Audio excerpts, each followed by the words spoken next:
श्रीमद्भागवत महापुराण की जय हो। राधा रानी सरकार की जय हो। ओम स्वस्ति श्री गणेशाय नमः। ओम स्वस्ति श्री राधा कृष्ण चरण कमलेभ्यो नमः।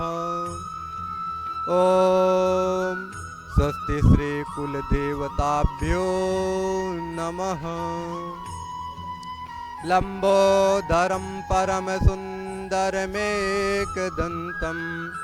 रक्तांबरं त्रिनयनं परमं पवित्रम् ओद्य दिवाकर करोज्ज्वलकायकान्तं विघ्नेश्वरं सकलविघ्नहरं नमामि।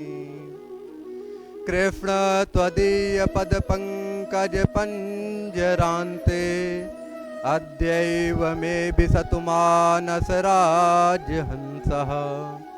प्राणप्रयाण समये कपवात पित्तै कंठावरोधन विधौ स्मरणं कुतस्ते। राधा मेरी स्वामिनी मैं राधे जी को दास। जन्म जन्म मोहि दीजियो श्री वृंदावन को वास। हरे राम राम राम हरे हरे, हरे कृष्ण कृष्ण कृष्ण हरे हरे। परम्परात्पर अखिलेश्वर करुणा वरुणालय भक्तिवांछा कल्पतरु पीतांबरधारी श्री बांके बिहारी लाल जी के चरणों में इस दास का सादर प्रणाम। परम आराध्य लाडली श्री विष भानु नंदिनी किशोरी श्री राधा रानी जी के चरणों में इस दास का सादर प्रणाम। इस ध्वनि यंत्र के माध्यम से दूर दूर तक जहाँ जहाँ तक मेरी आवाज जा रही है उन जीवों के हृदय में विराजमान श्री गोविंद के चरणों में इस दास का सादर प्रणाम। आइए आज की मंगलमय कथा में प्रवेश करते हैं। आज राजा परीक्षित ने आचार्य सुखदेव जी से प्रश्न किया कि हे गुरुदेव, गज और ग्राह का युद्ध कैसे हुआ, कृपा करके मुझे बताएं। आसीद गिरिवरो राजंस त्रिकोटिति विश्रुतः क्षीरोदेनावृतः श्रीमान योजनायुतमुच्छ्रितः। आचार्य सुखदेव कहने लगे, राजन, एक बहुत बड़ा पर्वत है, त्रिकूट नामक पर्वत है, जिस पर एक हाथी रहता था। उस हाथी का नाम गजेंद्र था। जब वह हाथी चलता था तो सारी पृथ्वी डोलती थी। उस हाथी के अंदर 10,000 हाथियों का बल था। महाराज, एक दिन गजेंद्र अपने पूरे परिवार के साथ सरोवर में स्नान करने के लिए गया। आज गजेंद्र अपने सूंड में जल भरकर अपने पत्नी और बच्चों पर डालने लगा, जल क्रीड़ा करने लगा। महाराज, उसी सरोवर में एक ग्राह रहता था। उस ग्राह ने गजेंद्र का पैर पकड़ लिया। आज गजेंद्र जोर जोर से चिल्लाने लगा। गजेंद्र ने अपनी पूरी ताकत लगाकर ग्राह को बाहर खींचा, लेकिन ग्राह ने गजेंद्र को फिर से सरोवर में खींच लिया। महाराज, गजेंद्र की पत्नी और बच्चों ने सूंड में सूंड फंसाकर खींचा, हर संभव प्रयास किया। महाराज, उन दोनों का युद्ध 1000 वर्ष तक चला। गजेंद्र जब हर संभव प्रयास करके थक गया, महाराज आपको बताएं, जो कई देवताओं की उपासना करते हैं उनका कार्य कभी सिद्ध नहीं होता। आज गजेंद्र देवताओं को याद करने लगा। सर्वप्रथम गणेश जी को याद किया, फिर कार्तिकेय जी को याद किया, फिर भगवान शंकर को याद किया, माँ दुर्गा को याद किया, लेकिन सबके आने में विलंब देखी। महाराज कोई भी मदद के लिए नहीं आया।